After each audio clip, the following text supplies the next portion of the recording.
Hey everybody, and welcome to chapter number 11. We're talking about personality in this chapter. I'm excited to talk about this one, and like I preface all of the chapters, it feels like, yes, this is a field of psychology that can be a whole class on its own. In fact, it can be a whole degree on its own, just like next chapter, we're going to be talking about social psychology. Social psychology is oftentimes its own degree or its own, PhD program. It's its own field of psychology. Like on our campus, we have Dr. Summer Williams, who is a social psychologist. That is her expertise. But social psychology oftentimes gets lumped into discussions about personality. One of the biggest journals in the field of psychology is called the Journal of Social and Personality Psychology.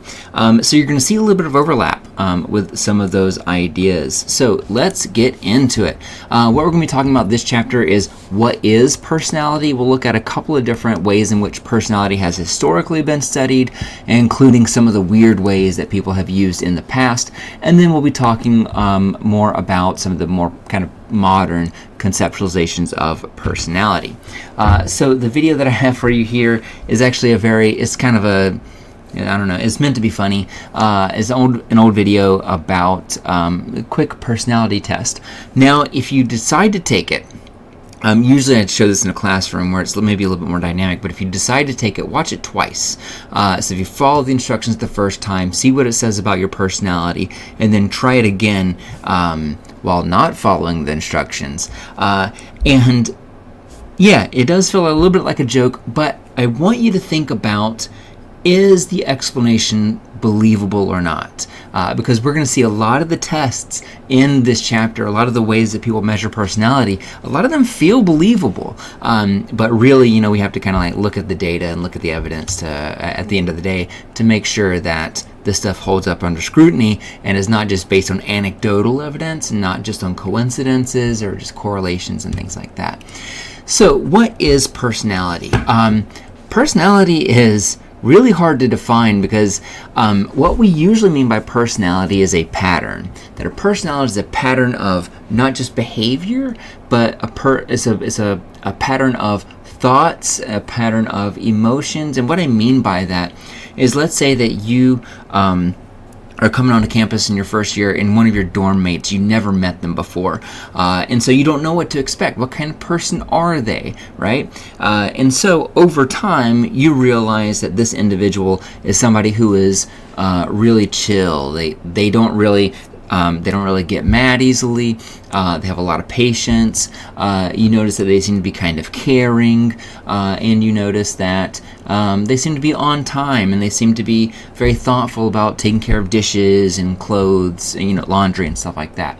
So if they behave that way on the first day that you met them, right? You can't really say that that's their personality. That just might be how they are on one day, right? Maybe it's the first day they met you. Maybe they're trying to make a good impression. Maybe they're just having a great day, and so they're doing all these favorable behaviors, and maybe that's why they seem cool. And so to understand someone's personality and who they are, you have to have a longer view of it. You need to think about it over time. So this isn't just a snapshot. That personality needs to be something that we consider the long-term implications of. We're looking at how behavior and how thoughts and how emotions stay stable over a long period of time. So if, for example, if right now, so let's say that your friend texts you and says, hey, do you want to go out tonight? Meet me at the hangar at 9 p.m. or whatever.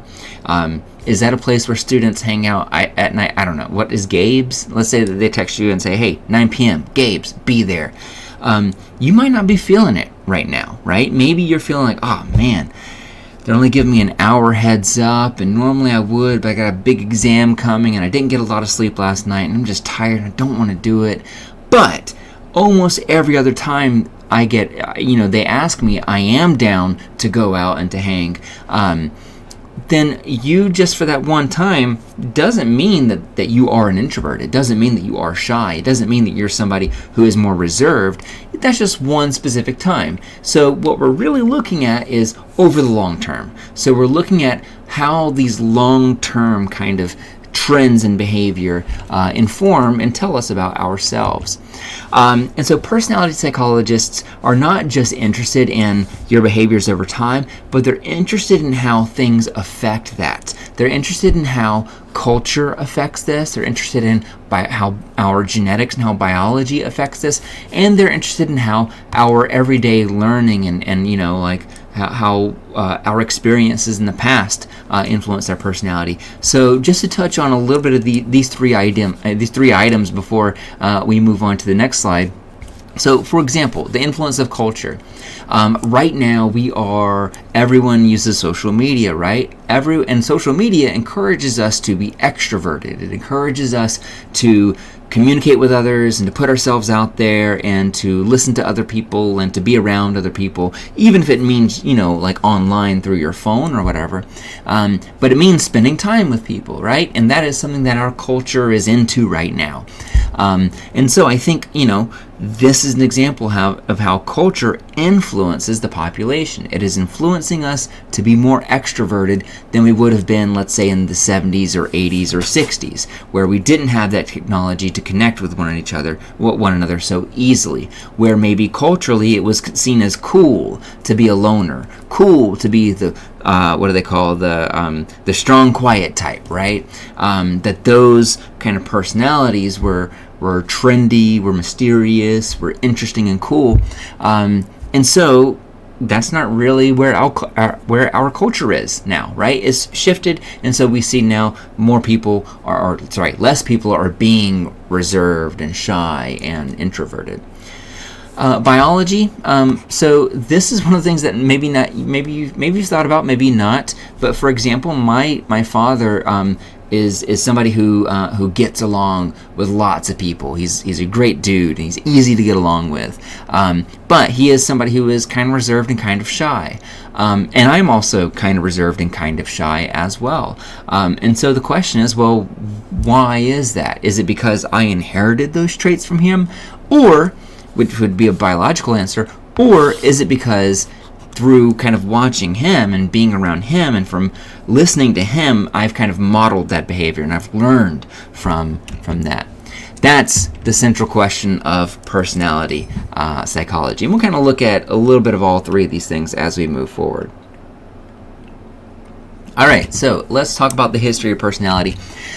So people have been interested in personality for a very, very long time, way before psychology was around, right? So psychology was really only around in the late 1800s. People have been interested in personality since people could start writing, right? If you look at the Greeks, and whenever the Greeks are talking about philosophy and whatnot, they're talking about what makes people people. They're talking about what makes someone who they are. If you're Plato, then you really believe that people are kind of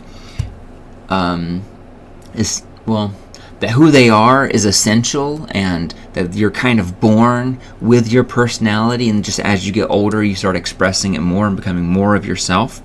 So that was Plato.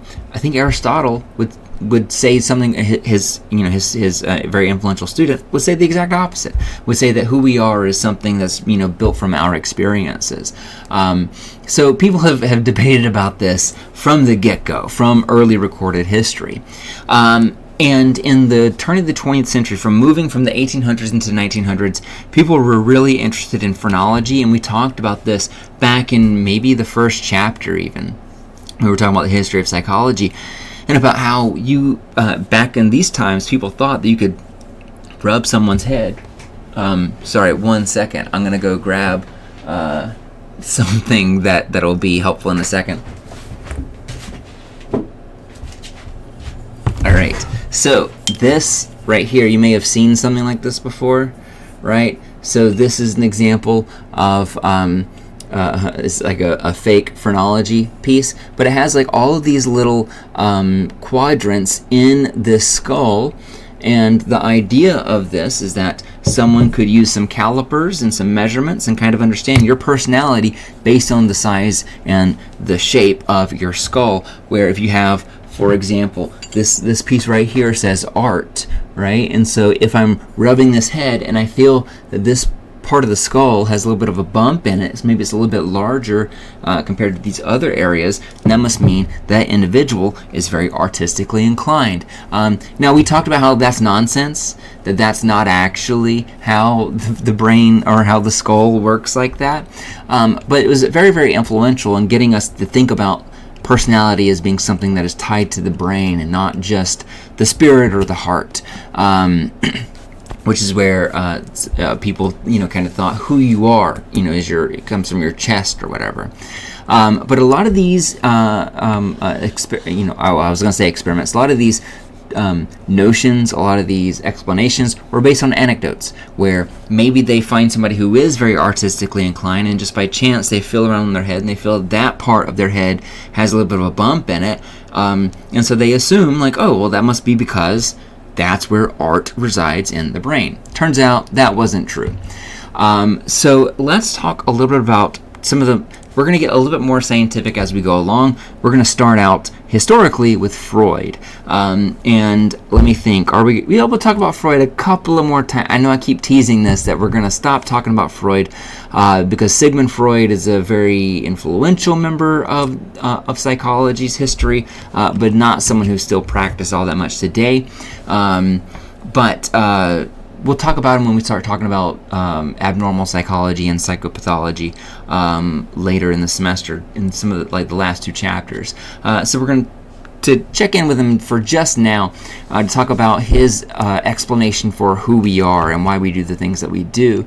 His understanding of personality, kind of what he developed, was this notion of the id, the superego, and the ego. There's a good chance you've heard those phrases before as a psychology student, not just because you read them in the book, but because I feel like at least I hear these things referred to occasionally on television or on social media.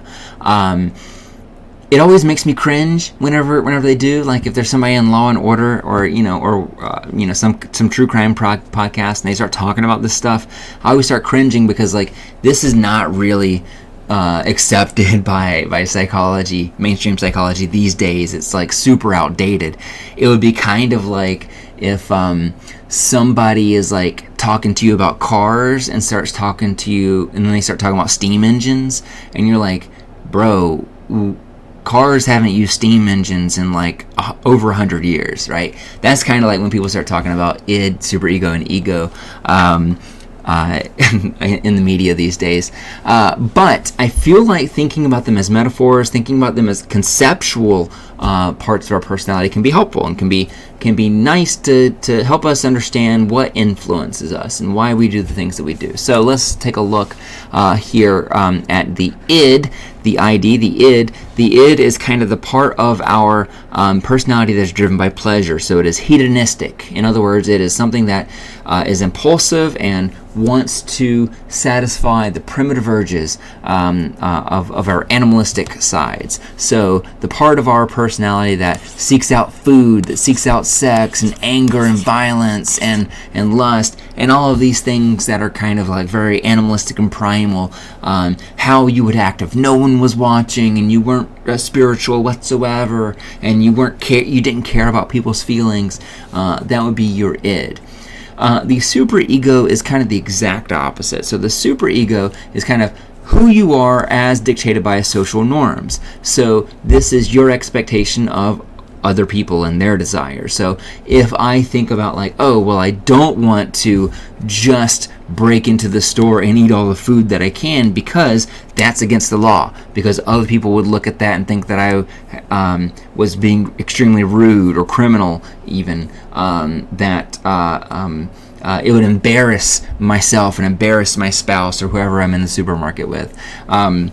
So those impulses, that is the superego. That is kind of the influence of culture and society on your personality. And then finally, we have the ego, which is the middle ground, the part of our personality that tries to compromise with these things. So maybe I do have this animalistic urge for food, but I know that I'll get in trouble if I just steal a bunch of food. So my ego is going to balance these things so that I can get my food, but do it in a socially acceptable way, which usually means that I'm going to walk into a grocery store and I'm going to pay somebody for it, and then I'm going to drive to my home, and then I'm going to eat it.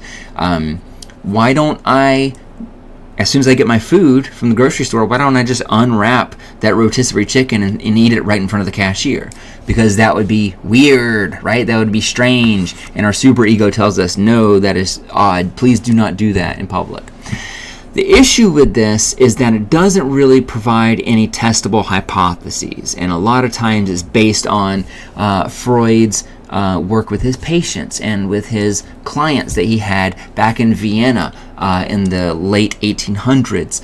So this wasn't built out of any kind of scientific experiment. It wasn't built out of any kind of research methods or anything like that.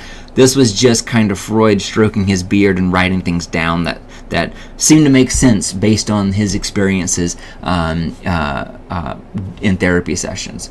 And he felt like this was kind of a balance between the unconscious and conscious parts of our behavior. So the unconscious parts being, as we talked about back in the chapter on consciousness, what we're not aware of versus what we are aware of. And you might see it occasionally expressed like this in the personality iceberg, where up here we have all the conscious principles of our thoughts. Down here underwater, these are all the parts of our personality that we're not aware of. And so up here, the parts that we are aware of, we have a lot of our ego, we have a lot of our kind of understanding about compromise, we have a little bit of understanding about how society influences us, but a lot of this other stuff about our personality is going to be stuff that we are not necessarily aware of. In fact, that's where all of the id is. A lot of that pleasure-seeking behavior is all, that instinctual stuff is all below our consciousness. And including a lot of our understanding about how culture affects us is in our unconscious. I feel like when people say that travel broadens the mind, I think the truth in that is that if you do travel and you do go to a culture that is very different from yours, you can see how this quote-unquote superego is unconscious, that how we act is so much influenced by our expectations of how modern-day America expects out of us, expects out of college students, and our age brackets and our classes, and I don't mean academic class, I mean like economic classes. All those expectations, I feel like we're not always aware of until we are outside of them, until we see how other people do it, how other people live, and how other people's culture influences them. Seeing that can help us be reflective of our own culture and understanding how those things influence our personality. Now, after this, the textbook goes into some explanations for defense mechanisms, these Freudian defense mechanisms. They are very, very interesting. The degree to which they are psychological principles that stand up under scrutiny, under experimentation and quantification and empiricism and science verification, that's a little bit shakier. So some of these things you do see out in the real world, but I wanted to touch on them here just to highlight a couple of them. Partly because I feel like I'm hearing them used a lot more in today's culture, especially like projection, for example. So let's talk about, I'll touch on these kind of quickly. Let's talk about projection first. I see this oftentimes in politics where people say like, oh, this person is projecting. What do they mean by that?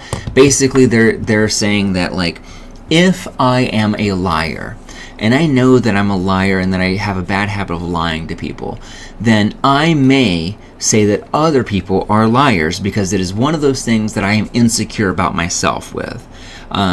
So if I instinctively call someone else a liar, it might be because I am secretly ashamed of that myself. The textbook gives us, and I feel like this is kind of a common cliche that we see on TV and movies, or even in real life, I guess, that somebody who is super suspicious of their partner, romantic partner, cheating on them, oftentimes those are the people who are cheaters. Displacement. This is where, let's say that this is a really great example here, where if, let's say if I get really angry at my spouse, for example, I know that I'm going to get in trouble if I yell at her, or if I or am passive aggressive on her. So it might make me feel better if I take out those urges on someone else. If I'm passive aggressive to the mailman, or if I raise my voice at my neighbor instead. That's an example of displacement. Denial. You've probably heard this before. Denial is whenever you don't want to believe something because it's really kind of a horrible truth. It's really a truth that we don't want to face, and so we just don't accept it. And so we see this often with addiction, which is what we notice here in this example. But let me give you an example that is not addiction. Okay, so those of you that are graduated from high school not too long ago, you'll see this a lot with romantic relationships. In high school, I saw it all the time growing up, where you have two people that are graduating soon, or maybe even, for the sake of argument, let's say you've got two high school sweethearts, they're about to graduate. One of them is going to college out of state, and the other one is not going to do that. They're staying back at home, several hours away. So it's going to become a long-term, long-distance relationship. People can be in denial about that, where they're like, "Oh, everything's going to be fine. It's not going to change anything about our relationship. It's not going to be a big deal. It's just going to be fine."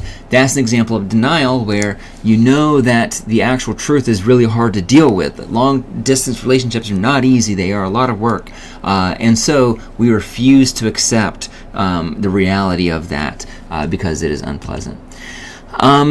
These others, I think maybe I'll talk about repression as the last one here, because this one comes up a lot as well. Repression would be like if you are confronted with something that is really, really painful, usually a memory that's really, really painful, that you kind of suppress it so that you don't have to deal with it. I feel like people talk about this. You see it portrayed in the media a lot with trauma and with PTSD, where people will totally have forgotten about some kind of prior trauma until they see some piece of evidence or have some conversation that kind of unlocks those painful thoughts and memories. So that's also, and so all 8 of these kind of come from Freud's work. We see them still kind of discussed and talked about, even if sometimes the evidence for that stuff can be kind of shaky, which is why, I talked about the 4 big ones, and these other 4 I'm not as interested in. The book is then going to, after it talks about Freud, it talks a lot about neo-Freudian approaches to personality. I don't think you have to worry too much about that stuff. Personally, I think that this was a way for the textbook to kind of squeeze in some historical figures like Alfred Adler and Karen Horney. They are important to the history of psychology, but honestly, I don't think you have to worry too much about their personality work. It's outdated, but not as influential as Freud's stuff. But I do want to touch on Carl Jung. I know it looks like Jung, like the J, but he was German, and so that is a soft J. So it sounds like Carl Jung, like he's a young man. So he really developed this notion of introverts versus extroverts, and he used it as a way to talk about different clients, different patients, and ultimately different personalities. That he believed that you could kind of take any kind of person and you could find where they stand on these 2 different binaries of an introvert and an extrovert. And maybe binary is not the right, I'll use binary because Carl Jung was very much kind of like, you're either an introvert or you're an extrovert. There's not really a ton of middle ground here. It's not really a spectrum. You're either kind of one or the other. And we see this used today when people talk about like a type A. Ooh, sorry, that is bad handwriting. When people talk about like a type A personality or a type B personality, where type A is usually somebody who is like really wound up and stressed out and is constantly on the move and, you know, like high achieving, and type B is somebody who's kind of not lazy but is laid back and is chill and is like not easily offended and things like that. All of that kind of comes out of this notion that you can take people and kind of put them into categories of one of two things: introvert or extrovert. You can see, you know, and I've used these words before. Like the phrase introvert and extrovert are still incredibly common.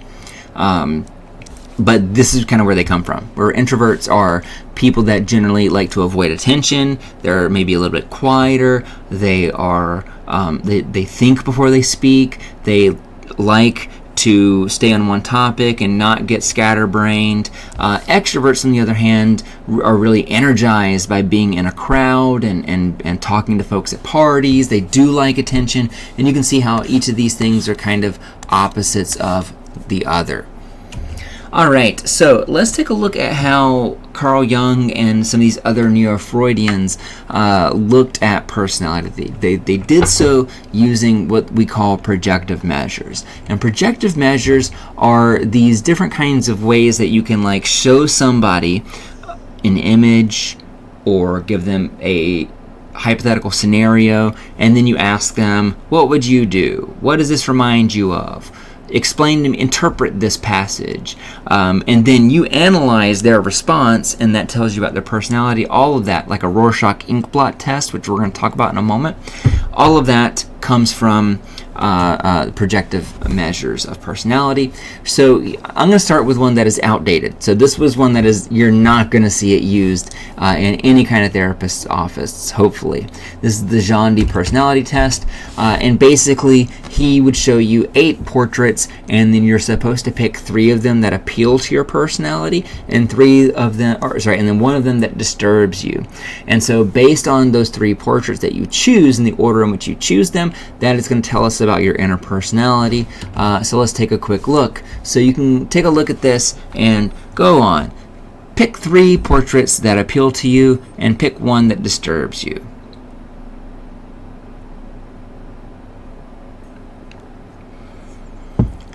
I know, they look extremely Hungarian, don't they?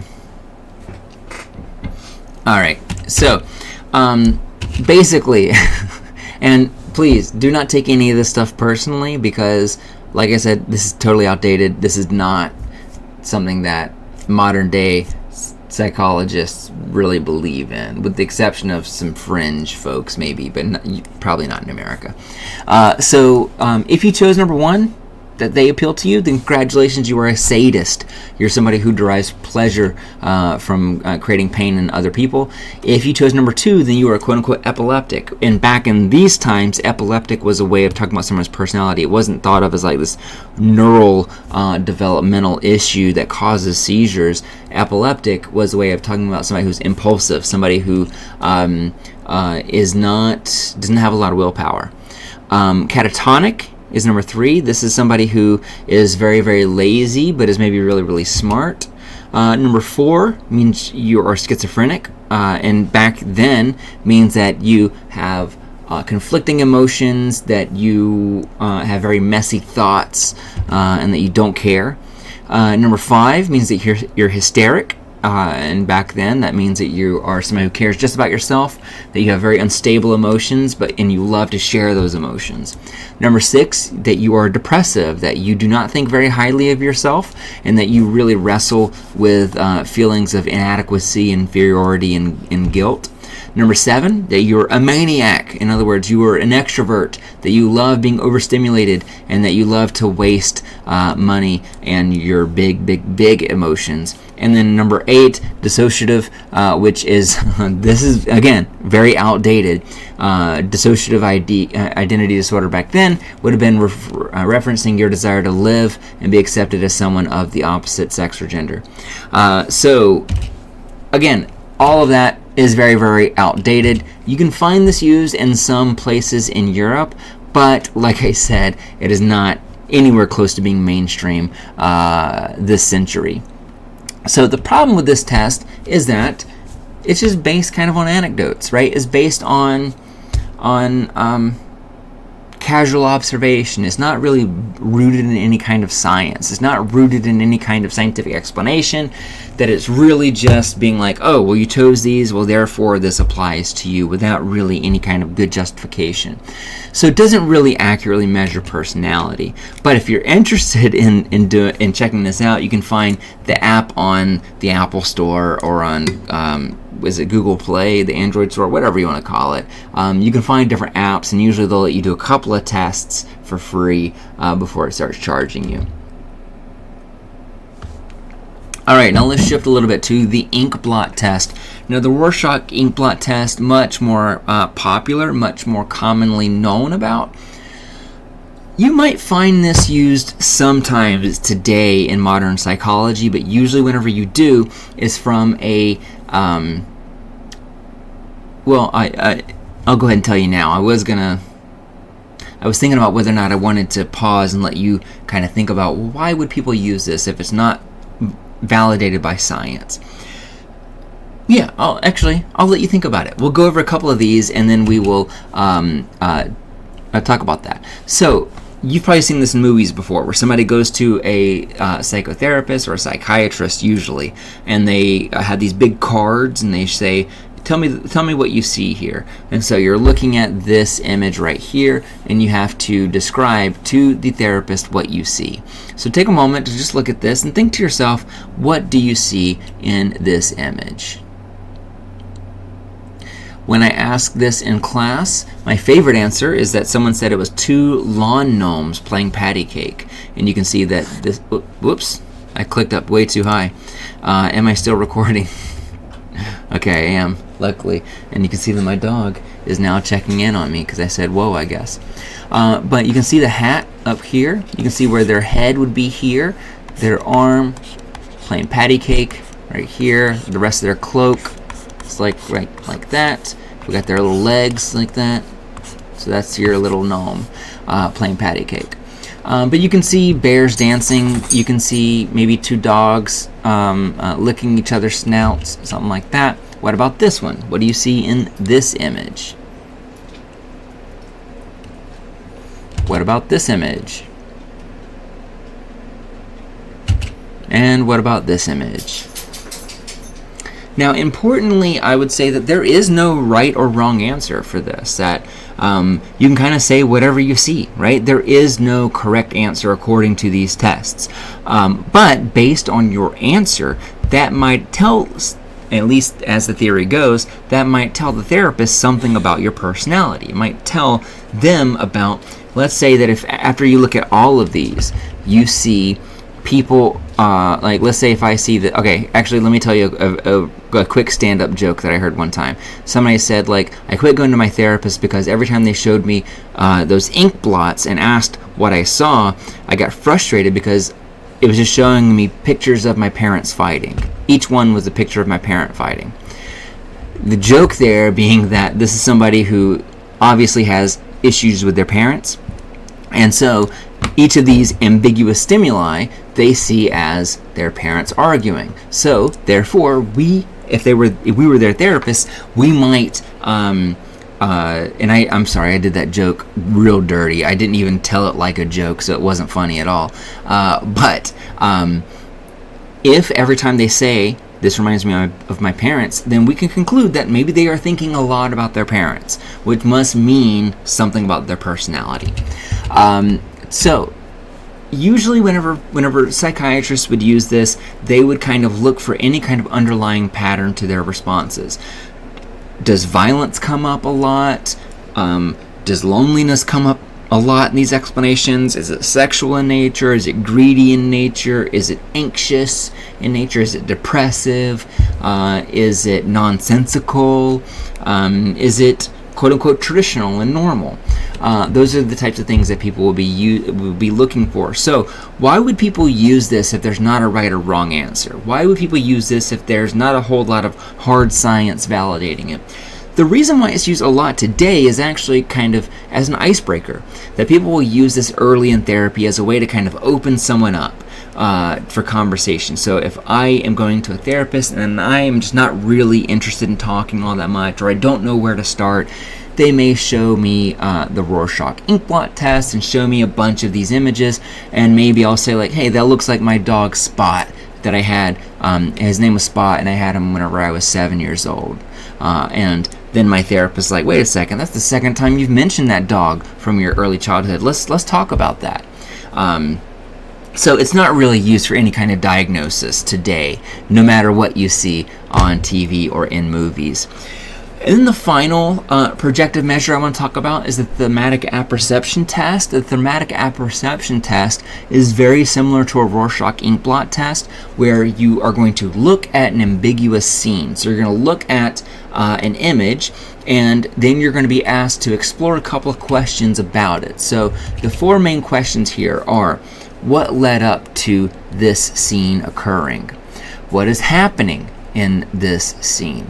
What are the characters feeling and what are they thinking? And finally, what is going to happen after this? So here is an example of this ambiguous image. So take a quick second to look at this and then ask yourself, what happened before? What is happening now? What are they thinking or feeling? And then finally, what happens next? So when I've asked this in a classroom setting, I usually get a lot of different kinds of answers, but the one that's kind of maybe the most common is that this is something bad happening, that this is not a good thing happening, that there's something bad happening, that this is probably a surgery of some sort, and that this person right here is maybe the villain of this scene, is maybe the bad guy of this scene, and that this is maybe somebody who's in trouble. Yeah, so whenever and usually when I ask for follow-ups, usually kind of where this class goes, we'll say something like, this looks like maybe there was an accident. This right here looks like a gun. This looks like a surgical knife where this guy is getting his chest cut open into. He's got his head turned, so he's probably either asleep. He's probably asleep or sedate. These guys look like professionals up here. This looks like maybe a light cast down so we can see better. And that this person right here looks to be like some kind of evil hospital administrator or something like that. I don't know. There is no right or wrong answer, just like with the ink blot. So you can ask yourself, what are each of these people thinking? What are each of these people feeling? And then what happens as a result after this? Same question here. It was interesting, the very first time I did this in a classroom, even though I keep talking about how, like, these aren't really scientifically validated and they rely on coincidence and they rely on anecdotes. I remember whenever I showed this in the classroom and I got some feedback about what people thought was going on in this scene. And it was so very different than what I interpreted. And what I interpreted from this scene was that this woman right here, that she doesn't want to work on the farm anymore, that this is probably her mother, this is maybe her brother or father who's working really hard out in the field, but that she's got her books. She doesn't want to be on the farm. She wants to maybe go move to the city where she can get a good education and leave the farm behind. And the reason why I thought that was so funny in revealing about myself is because that's kind of my background, right? I'm a first-generation college student that left living on a farm in the Deep South to move ultimately up here in the New England area to work on education and to continue learning. So, hey, whatever you see in these pictures may kind of be a similar thing where it tells you something about yourself. Here's another image where you can do the same 4 questions and ask them about, what happened, what is happening, what will happen, and what are these characters thinking about. All right, and like the ink blot test, these can be used in modern times as kind of a way to kind of get conversation going. They're not going to be used for any kind of diagnostic purposes. All right, so let's shift gears now into our final part of this chapter by talking about objective measures of personality. So if the previous few tests that we looked at were projective measures, remember they are subjective, they rely on interpretation. Objective measures are meant to not be up to interpretation, that they are meant to be cut and dry and data based, that they come out of data and scientific validation. Whoops. All right, so let's take a quick look at some of these things. So objective measures here. Some of the big ones that you may have heard of before are the NEO Personality Inventory or the MMPI, the Minnesota Multiphasic Personality Inventory. This is probably, I would say, like the number one scientifically valid personality measure that everybody loves. It's extremely long, but is very, very good in terms of its validity and its reliability. It's one of those that, you know, if you were to take 5 years from now, you're going to get pretty much the same results because it's so consistent. The Myers-Briggs I wanted to highlight because it comes up a lot. People, especially in the business world, and even in the military, use the Myers-Briggs test, which is really frustrating because it's not really rooted in science. It's actually rooted in a lot of Carl Jung's theories from the turn of the century, from like the late 1800s, early 1900s, that train of thought. So it's wicked outdated and wasn't even like put together by any kind of like PhDs in psychology or psychiatry. It was just kind of I think it was a daughter-wife team actually that put it together. So it's kind of a family affair, but is not really. I mean, it's kind of fun. It's interesting. It sounds good, but I wouldn't take a whole lot of stock in that if people use that. I mean, it's kind of like horoscopes where people it's just a bunch of nonsense that people kind of like because for some reason people love to categorize people by arbitrary categories and groups, and that has never gone wrong in human history. Sorry, you can tell I don't like this stuff. I don't like the Myers-Briggs. These others though are pretty widely tested and examined. So they usually come to us through much more boring methods than the projective measures. The projective measures are cool because they're interesting, they're fun to talk about, they're kind of exciting because you can disagree, about your interpretation of what that ink blot is or what that is going on in those scenes that we looked at. But turns out that the most reliable way to understand someone's personality is to give them a very long self-report questionnaire. You give them a self-report questionnaire that has questions like this, where, for example, I am easygoing. Do you strongly disagree with that, strongly agree with it, or somewhere in between? So for me, I am easygoing. I'm going to say I agree with that. I have high standards. I'm going to say, yeah, I think I have some pretty good standards. I enjoy time alone. I definitely do. I work well with others. I feel like, honestly, I don't really work well with others. And that's just because I like to try to do everything myself when I can. I dislike confrontation. That is, I'm going to say that's somewhat true. And I prefer crowds over intimacy. I'm going to say that is a strong disagree. So in this case here, what I've done is I have reflected on myself and tried to answer about these, and these kind of speak to, again, broad, long-term patterns in my behavior. I'm not talking about how I'm feeling right now. When I was answering these, I was thinking about in my past. I was thinking about in the past few years, would I consider myself easygoing? And in order to make that kind of judgment, I have to kind of compare myself to other people, right? So to compare to other people, am I laid back? I feel like I am compared to other people that I know.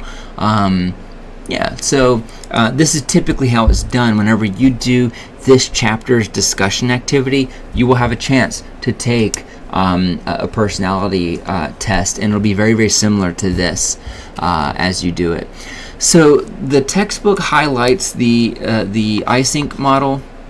PSYC is kind of a controversial figure in psychology, to be honest with you. Is extremely influential in the early days, but I feel like a lot of his stuff is not really practiced all that much anymore, which means that he's important for history, but maybe not so important to learn now. So you'll see this in the textbook. Don't worry about committing it to memory for the exam.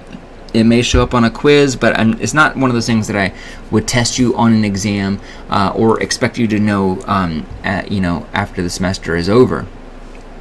So what we're looking at here is that basically PSYC and his wife, they work together on this model, believe that you can take someone's personality and you can kind of stretch it out across two separate spectrums. Stable emotions versus unstable emotions, where you can either rank as very unstable in your emotions or very stable in your emotions, or somewhere in the middle, or an introvert versus an extrovert, much like Carl Jung talked about. But instead of it being an either or, basically they said that there's room for to be kind of in the middle here. So let's say that you are somebody that is an extrovert, so you love going out and hanging around people, but you are also very unstable with your emotions. You might find that you are touchy, you might find that you are restless, aggressive, excitable, impulsive, and active. Now, not all of these things are bad, right? Some of these are good. It's good to be excitable. It's good to be active. It's good, in some cases, to be restless. But let's say if you are maybe a little bit more like me, you're a little bit more introverted and you're a little bit more stable in your emotions, then maybe you're kind of a passive person. That's not necessarily a good thing either, right? But maybe you're more thoughtful, you're more controlled, you're more reliable, you're more calm. You can kind of see how these things, are kind of spread out across these spectrums. But I would say out of all of these models, the one that I would want you to take out of the class, out of Psych 101 with you, regardless of if you're a psych major or not, is what's known as the Big Five. The Big Five model of personality is widely used. People talk about it all the time. It's been studied for decades now. It's not perfect, but it's a great kind of shortcut to help us understand each other and to help us understand how we compare across other people, right? We all have different personalities, and so it can be nice to know, like, for example, I rate pretty low as an extrovert compared to most people. So that lets me know, like, oh, okay, me not wanting to go out, on the weekends or whatever, that might not be a common thing, that most people do like to do that, right? So knowing about the Big Five can be helpful because it helps us understand ourselves compared to other people at the very least. It says 5-factory. It should just be 5-factor.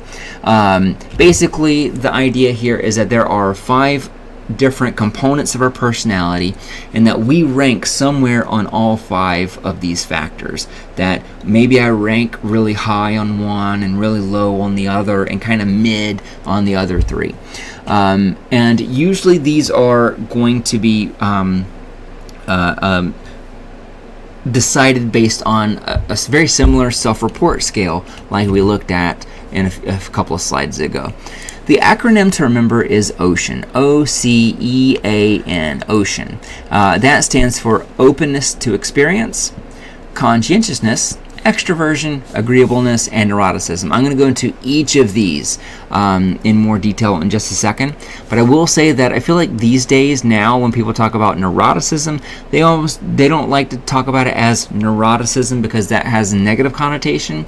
That when we say that someone's neurotic, usually it's meant as kind of an insult, and it didn't really start out that way. It's just that people have co-opted that term and now it just means something negative. So people now will talk about this as stability towards emotions. You'll see why in a minute. Where, like, if somebody is very stable in their emotions, then they're very not neurotic. If they are very unstable in their emotions, then they are very neurotic. So that's how to interpret that. You'll also see people talk about openness to experience in terms of intellectual curiosity sometimes. I don't know why they changed it to that instead of openness to... And again, you're probably going to see it most times like this, ocean. You're going to find it in your book like this too. But you'll see in some places where they kind of use different words to talk about this. Intellectual curiosity, where if you rate highly on this, you rate highly on openness to experience. If you rate lowly on it, then you would rate lowly to intellectual curiosity. All right, so you can see this figure I took from the book, and you can see here that for openness, that if you rate very low, then that means that you're somebody who prefers routine. If you rate very high, then you're someone who is a curious person that is independent and not easily persuaded by other people. If you are, and I'm not going to go through each of these because I have a slide for each of these here now. So, openness to experience. So, openness to experience describes someone's appreciation of the arts, their emotions, how open they are to adventure, how open they are to unusual ideas, how open they are to imagination and to variety in their lives.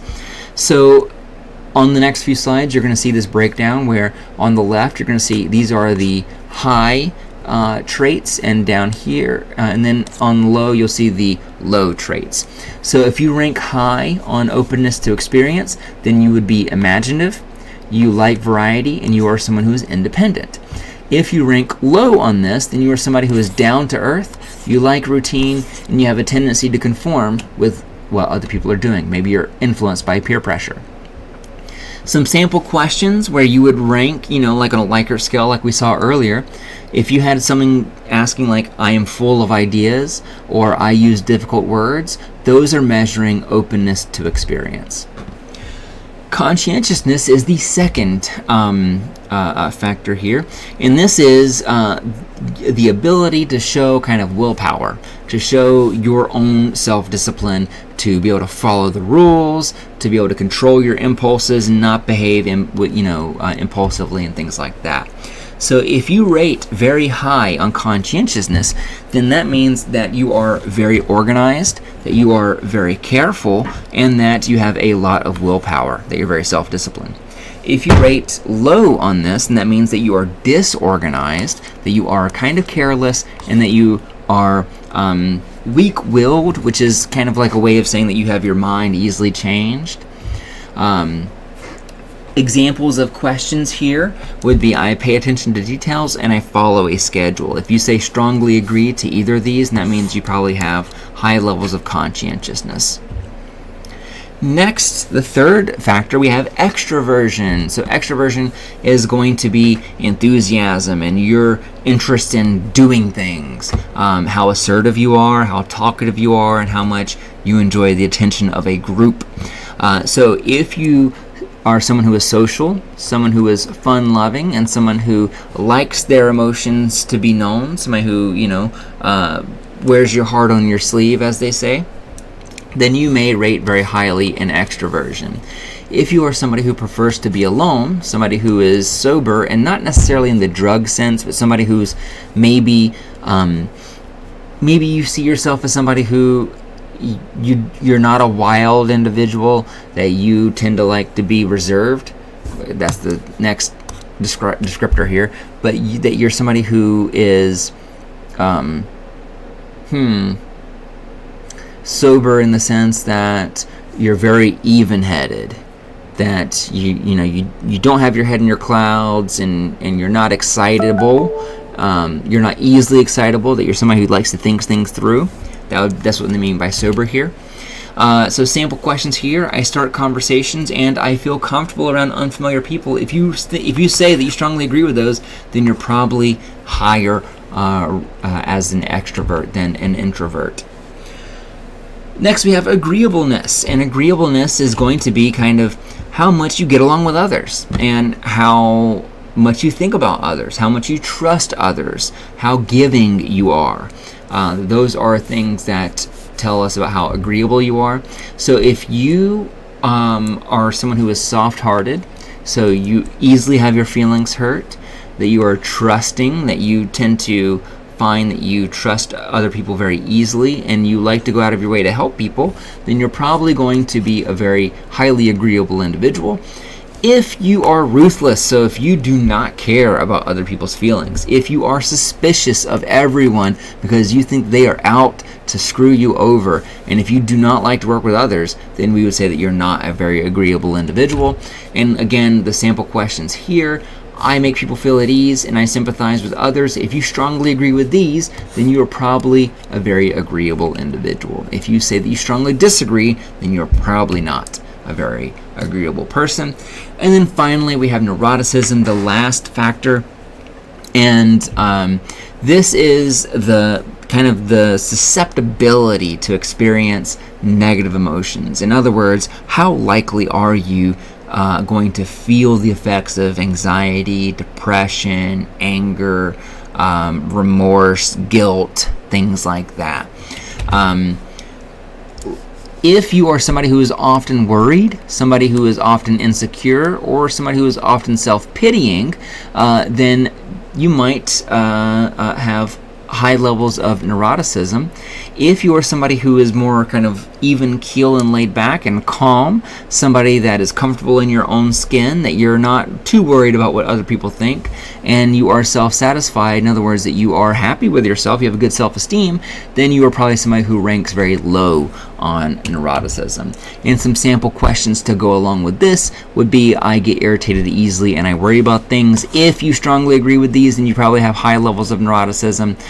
If you strongly disagree with these things, then you probably do not have high levels of neuroticism. And those are the big five, the five factor, the ocean model, if you want to think about it that way. I keep saying ocean because that gives you a nice way to remember. It gives you a mnemonic, right? Just what we learned about in chapter 8 from memory, that the mnemonic is ocean. And if you get confused and want to remember what those five factors are, you have the first letter of each of them now, right? You got openness here, you got conscientiousness here, you got extroversion here, you got agreeableness here, and you got neuroticism there.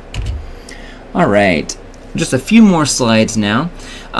We talked a little bit about how biology might affect personality, and there is a lot of really interesting data on this, some of which we talked about in the development chapter when we were talking about how much the DNA that we share impacts our behavior. So here, this is where we are kind of looking at nature versus nurture. And the way that people are able to test this out is essentially through twin studies. And twin studies are where you have usually identical twins. Like you're usually going to have a couple of different groups. You're going to have one group, let's say, that's identical twins. Then you're going to have fraternal or sororital twins. And then you're going to have siblings, so they were not born together. And then usually that's going to be pretty much it. Yeah, and then two random individuals, like that. So you got these different groups. You got four groups essentially. And what they look at is giving people different kinds of personality tests. So giving them the big five factor, looking at the degree to which these individuals are going to get the same scores. What would you expect here? If you've been following along throughout the semester, you'd probably expect that the random group is going to have the lowest similarity, which is true. So we got the lowest personality similarity when we talk about random individuals. And oftentimes we have the highest personality personality similarities. Sorry, I'm just trying to write all this down. For the identical crowd. And then it kind of, it becomes, there's more and more similarities as you begin to share more and more DNA. But the reason why this is tough, though, is because, well, now you can't really say Well, are these siblings? Is the reason why they kind of have similar personalities, is that because they were raised by the same parents or raised in the same household? How do we know then that it's not the effect of the environment, that's affecting behavior and not the genetics? So in order for people to do these studies, usually what they have to do is they have to have identical twins that were separated early in their lives, so that you have one identical twin living one place, one identical twin living in a totally different place. And maybe they don't even know about each other, who knows? But the point is they live in different environments, but they have identical DNA, so that whenever you get their personality test and you compare them, if they are very, very similar, then it looks more like there's some genetic factors. And the results in this are pretty mixed. What we do find is that there are personality traits that are heritable, that especially as you grow older, that those personalities become more and more like those of your parents. And that's true, generally speaking, even if you weren't raised by those parents. So even if you weren't raised by those parents, the mere fact that you share DNA with them can affect your personality to some degree. So like we said all semester, it's a mixture of both nature and nurture. All right, here the book talks about how how personality can change with age. So as we get older, we see that there are some things in our personality that change. And I don't know about y'all, I feel like most of you are in your late teens and early 20s, and usually I feel like at that point you have some indication about how different you were from when you were a teenager, for example. But I'm telling you that, like, as you get older, for me, I thought that I felt like I was kind of an adult in my early 20s, and I feel, when I think about myself in my early 20s, now that I'm not in my early 20s, now that it's been more than 10 years since my early 20s, I see myself and I think, like, wow, I've changed an interesting amount, like more than I thought that I would. And so personality, even though it is something that is long-term, it is something that is, like, again, looking at these patterns of behaviors and thoughts and feelings, but those patterns over time can start to change. It's usually not going to be abrupt, though. So it's very, very rare for someone to, because of one experience they have, completely change their personality, right? No one has ever watched a TED Talk that's changed their life to a degree where they're like, oh, now I used to be neurotic and now I'm the opposite of that because I watched one YouTube video, right? Very, very rare for that to happen. Usually what happens is that it's a slow, kind of gradual change. And we can see this happen over the span of, over our lifespan. And so as we get older, and actually let me back up for a second and highlight each of these. This is what you see here on the right. You can't find this in your book, but this is some of the data that your book is referring to when it talks about these age-related changes. So let's say as we get older, we are less neurotic. So you can see that here for emotion stability, right? Remember, that's just a fancy way of saying that. And what you see here is that in your teens, in your early 20s, is when you are at your least emotionally stable. And I don't mean to say that to condescend to you, because I hate that whenever adults are like, you don't understand it yet, but right now you're very impulsive and you're going to regret blah, blah, blah, blah, blah. I hate that. It's patronizing. Nobody wants to hear that. But it is really interesting to think that however you are feeling right now, however turbulent your emotions might be from day to day, that in the next 10 years, you're going to start mellowing out. And at least for me, like, I noticed that whenever I was in college, I was much more prone to depression. I was much more prone to things like paranoia and suspicious, being suspicious of others. And as I got older, I absolutely mellowed out. I became much more emotionally stable. In other words, I became less neurotic. We see the same thing with extroversion, which is what you're looking at right here. It's a little bit harder to see here, but at your early 20s is when you are at your most social, and as you get older, it kind of gets a little bit lower and lower until after your senior age, you just kind of want to hang hang out in your house. Like you're kind of cool spending time with family, but you're not about to go to Gabe's or the Hangar to hang out and dance with your friends. We also are less open to new experience, and this is not a huge effect here, as you can see, that we're talking about from your 20s up here down to, your 60s and 70s, and it's not that, it's maybe it's a slight decrease, but not a huge decrease that we have here. We have in middle age that we have this little bump where people want to start trying new things and being open to new experiences. Maybe you've recognized this in your parents if they're reaching that age. I was going to say like mine are, but in case my mom is watching, she just celebrated her 31st birthday. Wink, wink. But you might see that in people that are, as they approach middle age, start taking on new experiences. But as they get older, it's going to go down. You can also see that whenever you're an early teen, you don't like these new experiences. They freak you out. You don't want to try your vegetables. You don't want to try these new things. You like what you like, and you want to hang around those things. And then finally, we become more agreeable and more conscientious, which is what you see here. So we become more agreeable. We want to help other people as we get older. We like helping people as we get older. We also are more conscientious, that as we get older, compared to our 20s, that we are more interested in following the rules and making sure that we pay attention to details and don't forget things, and so on and so forth. So this is true for most people.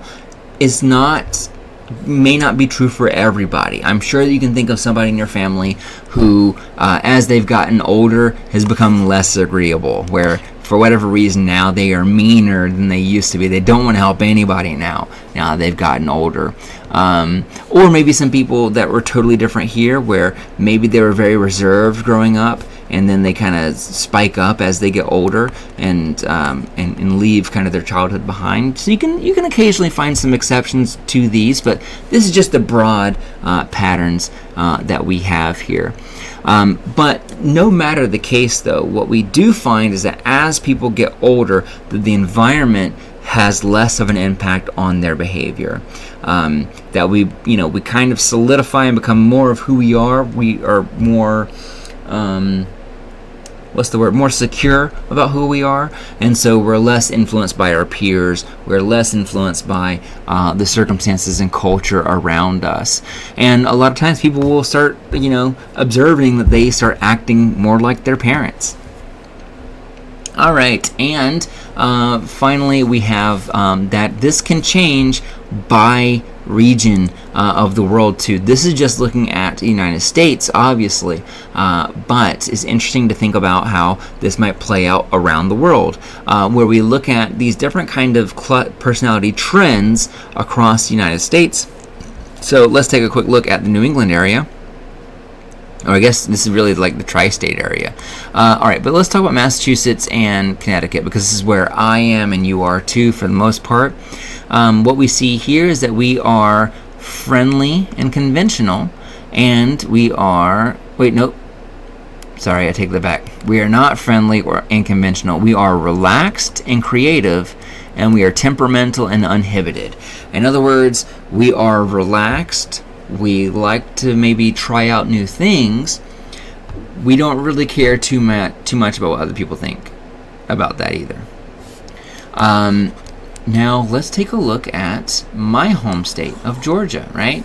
So Georgia, those individuals are pretty conventional, right? That makes sense. It's viewed as kind of a more quote-unquote conservative state because it likes to follow traditions, and it's kind of friendly, which is kind of a stereotype of the South, that people there are kind of more relaxed, which is what we also see here too.